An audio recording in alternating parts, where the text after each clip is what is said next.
Welcome student. Today I am going to start some examples and exercise based on Coulomb's law. Okay, we are going for example number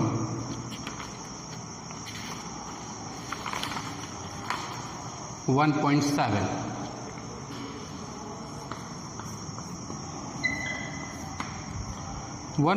says that consider three charges Q, Q and minus Q placed at a vertices of equilateral triangle as shown in figure. What is force on each charge? Okay. First one is, this is equilateral triangle. This one is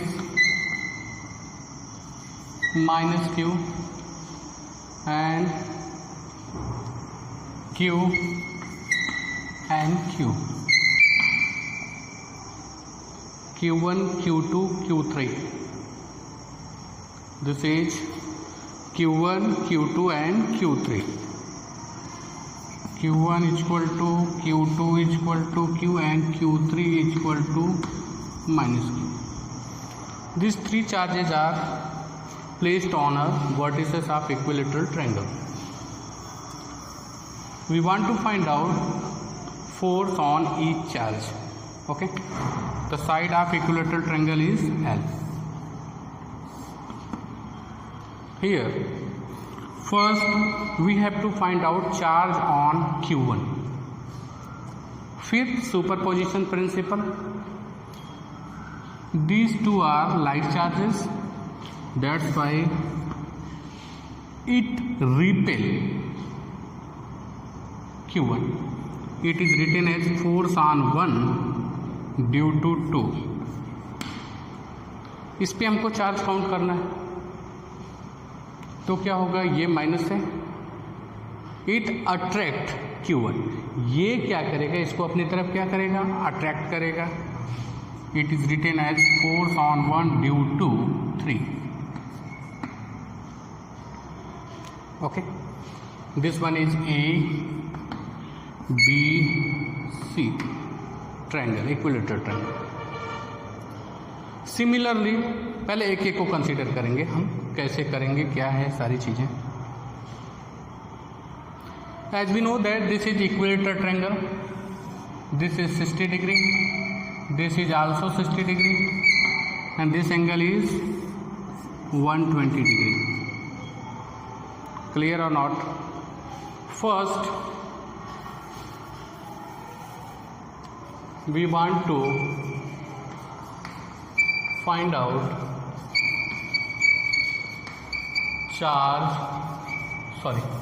force on Q1 due to other. Okay, now for F12 क्या हो जाएगा बेटा, कि Q1 Q2 upon L square, that means F12 is equal to Q1 and Q2 both are Q, equal in magnitude, K Q square upon L square. Direction लिखोगे along F12 along CB. Similarly, F13 K Q square upon L square along BA. अब question ये रहा जो sir यहाँ पे minus लिखना चाहिए, Q1 Q2 ये माइनस है. मैंने डायरेक्शन को स्पेसिफाई कर लिया, क्योंकि ये इसको क्या कर रहा है, अट्रैक्ट कर रहा है, तो यहाँ पे पहले से डायरेक्शन को स्पेसिफाई किया तो माइनस लिखने की ज़रूरत नहीं, because force is a vector quantity. ये रिपेल कर रहा है तो एरो देखो दूर की तरफ था, इस चार्ज से फॉर अवे था, और ये अट्रैक्ट कर रहा है, तो ये इसको अट्रैक्ट कर रहा है, तो फोर्स का डायरेक्शन क्या था, डायरेक्शन मैंने स्पेसिफाई किया, तो यहाँ पे माइनस लिखने की ज़रूरत नहीं. Okay, Here F12 equal to F13, दोनों का मैग्नीट्यूड क्या है, इक्वल है, magnitude is equal and both are at angle 120 degree, दोनों का मैग्नीट्यूड इक्वल, दोनों फोर्सेस क्या हैं, मैग्नीट्यूड में बराबर है, दोनों के बीच का एंगल कितना है, 120 डिग्री। तो पैरेललोग्राम रिजल्टेंट हमको फाइंड आउट करना है। इक्वल वेक्टर का रिजल्टेंट जो होगा आपका F1 क्या होगा, यहाँ से जाएगा, क्योंकि दो इक्वल वेक्टर्स के बीच का जो रिजल्टेंट होता है वो क्या होता है, जस्ट बाइसेक्ट करता है। Clear? Resultant F1 is bisect both the forces F12 and F13। अब इसको कैसे फाइंड आउट करोगे, मैंने बताया था parallelogram law vector addition is से when two vectors are equal in magnitude added together at angle of 120 degree, then it resultant F1 will be same as F12 and F13। यानी दो equal magnitude वाले vector को अगर 120 degree पे add करेंगे तो उनका रिजल्टेंट भी क्या आएगा, सेम आएगा, किसी एक के बराबर। क्लियर है? ये पॉइंट नोट करना पड़ेगा। अभी मैं बताऊंगा क्यों आता है, थोड़ा सा बॉक्स में बता दूंगा, नो प्रॉब्लम। तो क्या हो जाएगा आपका F1 equal to magnitude same होगा KQ² अपान L²। इसका डायरेक्शन किधर है बेटा, प्लीज पे द अटेंशन। इसका डायरेक्शन क्या है, in this direction, bisector of F12 and F13। और ये लाइन किसके पैरेलल है, इट इज पैरेलल टू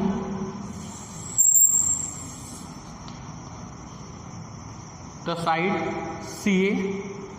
क्या लिखोगे आप, अलोंग CA। क्लियर और नॉट, अलोंग CA। या इसको दूसरे लैंग्वेज में F1 equal to KQ² upon L² r cap, where r cap is unit vector along CA, along CA। Clear? पहला काम हो गया। ओके, स्क्रीनशॉट ले लो आप। Okay, now we are moving second।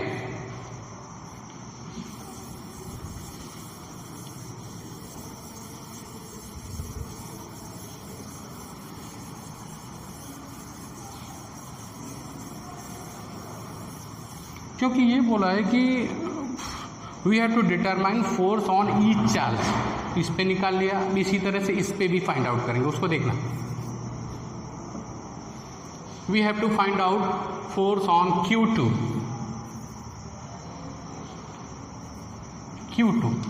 due to other। इधर रब कर देते हैं, इसका काम तमाम हो गया। सेम कंडीशन, ये चार्ज जो होगा Q1, इसको क्या करेगा बेटा, रिपेल करेगा। Force on 2 due to 1। Is that clear? बार बार नहीं बताऊंगा।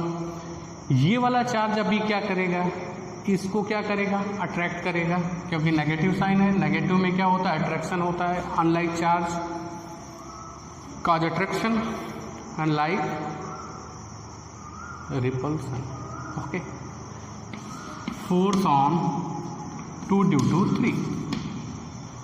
और रिजल्टेंट दो इक्वल वेक्टर है, ये भी 120 डिग्री होगा, बाइसेक्ट करेगा। This is F2, that means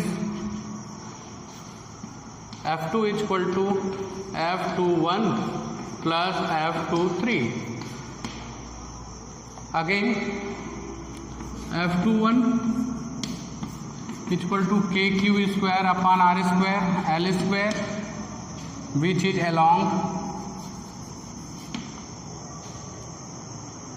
along BC। Same F23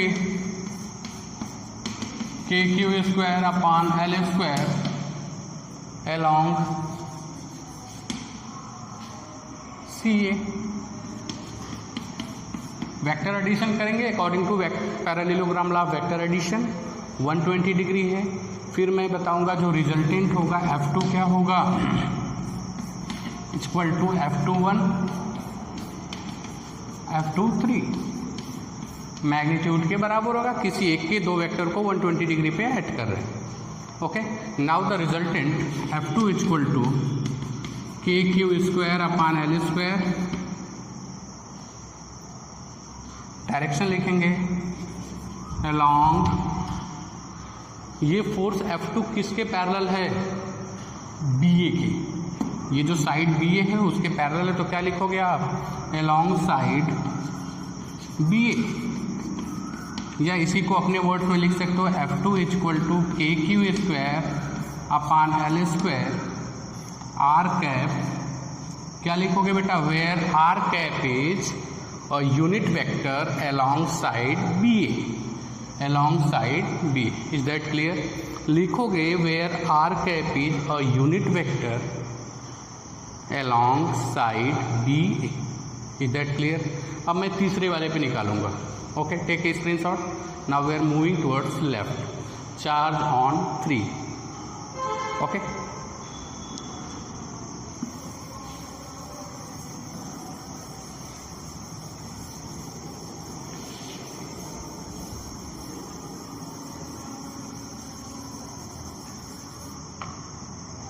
अब इसको रब कर देते हैं, थोड़ा कॉम्प्लिकेशंस हट जाएंगे आपके।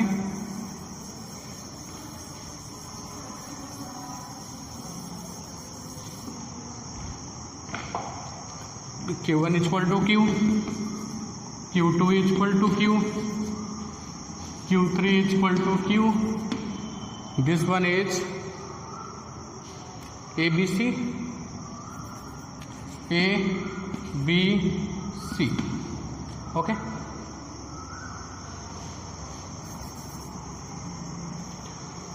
इस पे हमको फोर्स फाइंड आउट करना है। This is negative, minus Q, ये नेगेटिव है, माइनस Q।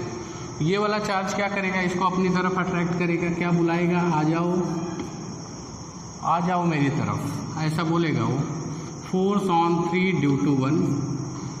इसी तरह से ये वाला चार्ज भी इसको क्या करेगा, अपनी तरफ अट्रैक्ट करेगा और बुलाएगा, आ जाओ मेरी तरफ। It one is force on 3 due to 2।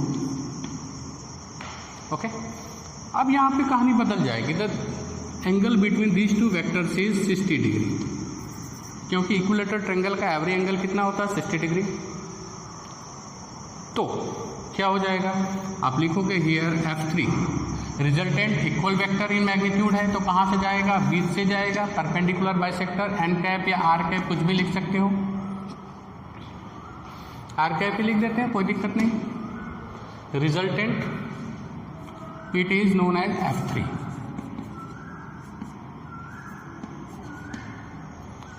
F3 equal to F31 plus F32।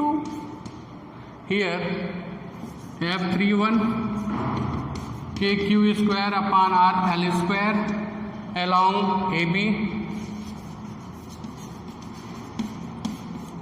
Similarly F32 KQ² upon L², it is along, किधर होगा बेटा, AC। Okay, this two are equal vector in magnitude, direction are different. अब दो equal vector को 60 degree पे add करोगे, अब थोड़ा बताना पड़ेगा। सपोज मान हमारे पास दो वेक्टर है, A, second one is A, दोनों इक्वल वेक्टर्स हैं इन मैग्नीट्यूड, दोनों इक्वल है, इनको हमको 60 डिग्री पे जोड़ना है। तो रिजल्टेंट का फार्मूला आपने पढ़ा होगा 11th में, A² plus A² plus 2AA cos, दोनों के बीच का एंगल कितना होगा बेटा, 60 डिग्री। पढ़ा होगा R equal to P² plus Q² plus 2PQ cos theta, where theta is the angle between two vectors. यहाँ पे P की वैल्यू क्या है, A है, Q की वैल्यू कितनी है, A है। तो R इक्वल टू कितना हो जाएगा, a square how many 2a square plus 2a square cos 60 की value 1/2 2 cancel r equal to √3a square r equal to क्या हो जाएगा a√3 हो जाएगा. That's why resultant f3 we can write it a√3. तो हम क्या लिखेंगे kq square upon l square √3. Direction लिखेंगे r कैप या आप लिखोगे along बाइसेक्टर ऑफ एंगल क्या हो जाएगा BAC या F3 equal to KQ square upon L square √3. N cap r cap कुछ भी लिख सकते हो, लेकिन स्पेसिफाई करना पड़ेगा where n cap is a unit vector which is bisect the angle BAC. Is that clear? Clear or not? Okay.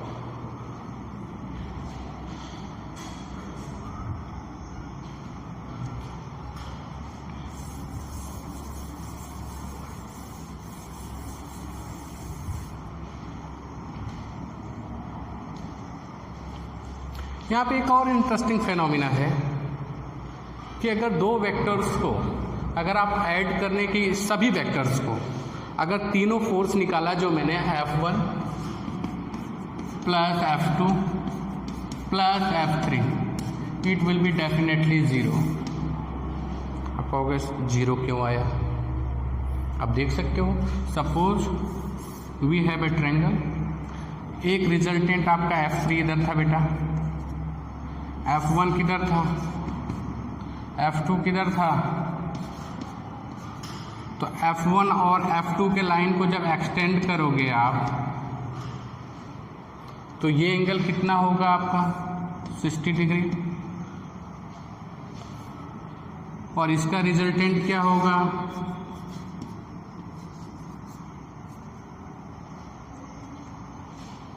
these two are opposite vectors equal in magnitude.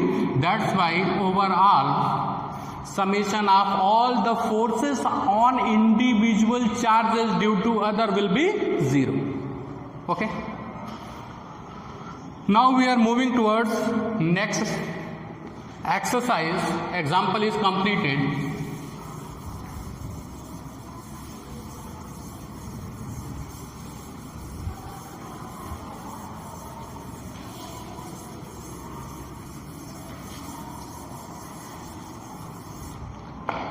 Exercise is very simple, उसमें ज़्यादा कुछ matter नहीं. एक question होगा जिसको मुझे solve कराना पड़ेगा और आप कर लोगे because all the question is just like put the value get the answer.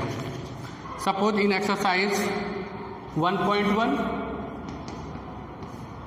It is given that question is what is the force between two small charge sphere having charge 2 into 10 to the power minus 7 coulomb and Q2 is equal to 3 into 10 to the power minus 7 coulomb placed at 30 centimeter apart. 30 centimeter मतलब 0.30 metre. Force निकालना है, formula लगाओगे F equal to K Q1 Q2 upon R square. All the data are given. Put the value, get the answer. Now we are moving towards 1.2. The electrostatic force on a small sphere of charge 0.4 microcoulomb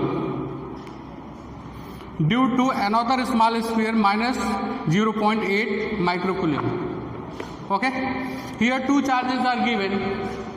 Q1 is equal to 0.4 microcoulomb into 10 to the power minus 6 coulomb and other one is minus 8. Q2 is equal to minus 0.8 into 10 to the power minus 6. It is also in microcoulomb. We convert it into coulomb. and force is given F is equal to 0.2 Newton. What is the distance between two spheres? We have to find out R. Question mark. Okay. F is equal to K Q1 Q2 upon R square. Negative sign से इसका मतलब है attract करेगा, इसका कोई मतलब नहीं, हम यहाँ पे मोड ले लिया. आप यहाँ पे क्या लिखोगे? F की वैल्यू कितनी है बेटा? 0.2 is equal to K 9 into 10 to the power 9. Q1 is given 0.4 into 10 to the power minus 6. Q2 is given 0.8 into 10 to the power minus 6 upon R square. Clear और नॉट? बिल्कुल easy है. सारे data को हमको put करना है और value आ जाएगी. R स्क्वायर को इधर करोगे, 0.2 को इधर करोगे. R square is equal to 9 into 10 to the power 9 into 0.4 into 10 to the power minus 6 into 0.8 into 10 to the power minus 6 upon 0.2. Clear है? इसको सॉल्व करोगे कैलकुलेटर से, जो आएगा उसका स्क्वायर रूट ले लोगे, आंसर आ जाएगा. Is that clear? Okay, we are moving towards next examples. Example no exercise. Okay, take a screenshot. Next one is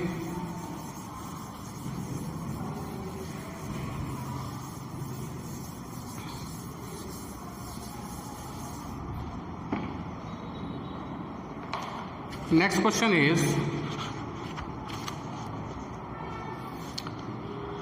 check that ratio ke square upon g me mp.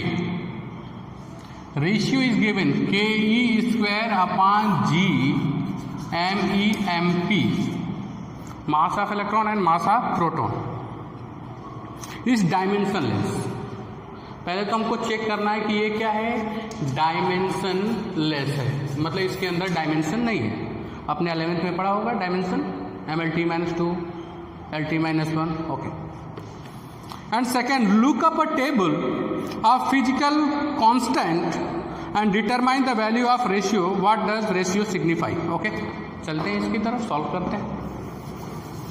सबसे पहले हमको prove ये करना है कि इसका चेक करना है डायमेंशन आता क्या है. ओके,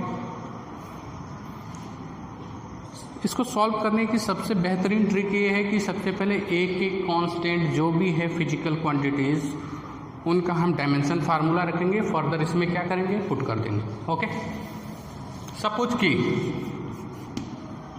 स्मॉल के इट इज कूलम कांस्टेंट. अब ये कहाँ से आएगा? तो उसको हम चलेंगे F पे. F इज इक्वल टू क्या होता है कि Q1 Q2 upon R square. हमको K चाहिए, तो K इक्वल टू क्या हो जाएगा बेटा? F R square upon Q1 Q2. और हम लोग क्या जानते हैं? K इक्वल टू F की वैल्यू क्या होती है? MLT-2. 11th में पढ़ा था. R क्या है? डिस्टेंस क्या हो जाएगा? L square upon Q1. Q equal to क्या होता है? I into T. I क्या होता है? Ampere. T is time. 80 and 80 how many? K is becomes ML3T-2 upon A square T square हो जाएगा. तो K को लिख लेते हैं. K इक्वल टू सब ऊपर चला जाएगा, from denominator to numerator. ML cube हो गया T-4 A-2. ये दो 4. Okay, now we are going. Electron charge है तो कोई दिक्कत नहीं है. E स्क्वायर क्या हो जाएगा? A square T square. Charge मतलब I इंटू T. क्लियर और नॉट?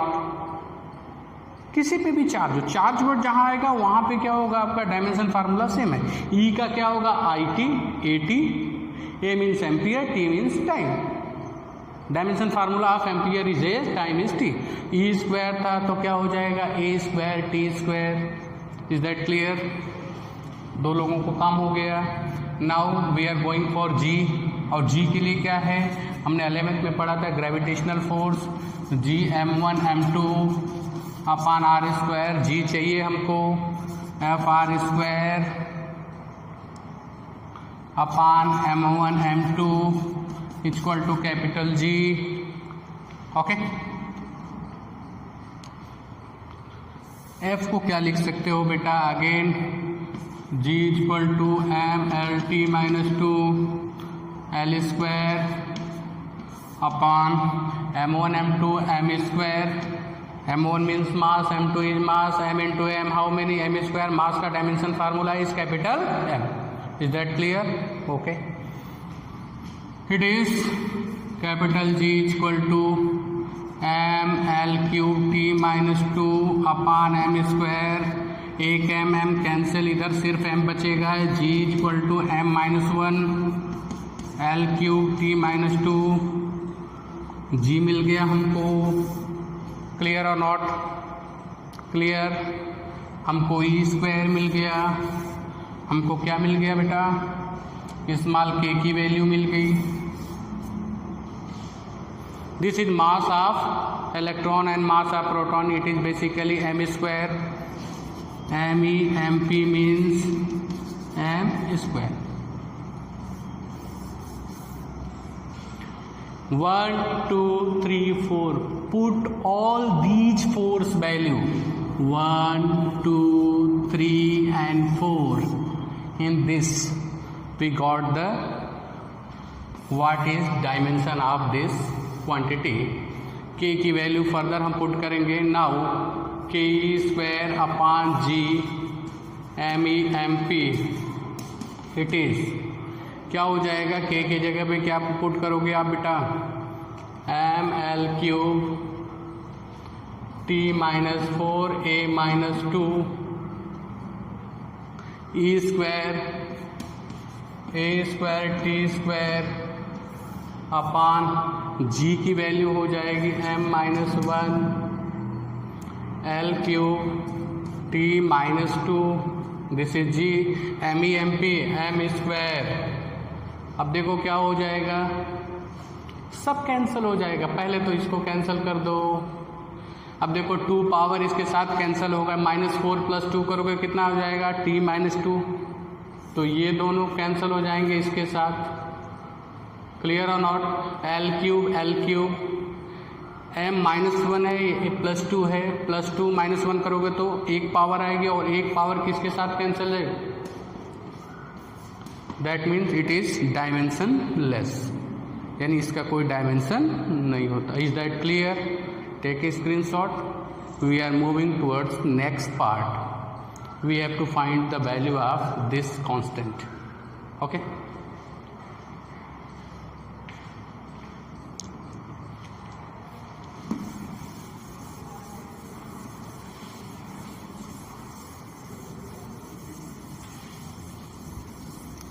next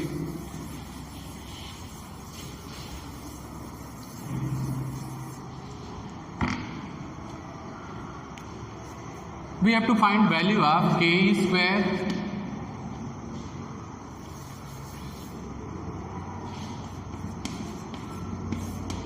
क्या था आपका, G M E M p, इसकी हमको वैल्यू चाहिए। उसने बोला टेबल से कांस्टेंट को देख के यहाँ पुट करके सॉल्व करके बताओ वैल्यू कितनी आएगी। ओके, टेबल की ज़रूरत नहीं है, we are already know this is K 9 × 10⁻⁹ coulomb constant. E square 1.6 × 10⁻⁻19 whole square, capital G 6.67 × 10⁻11 mass of electron, 9.1 × 10⁻31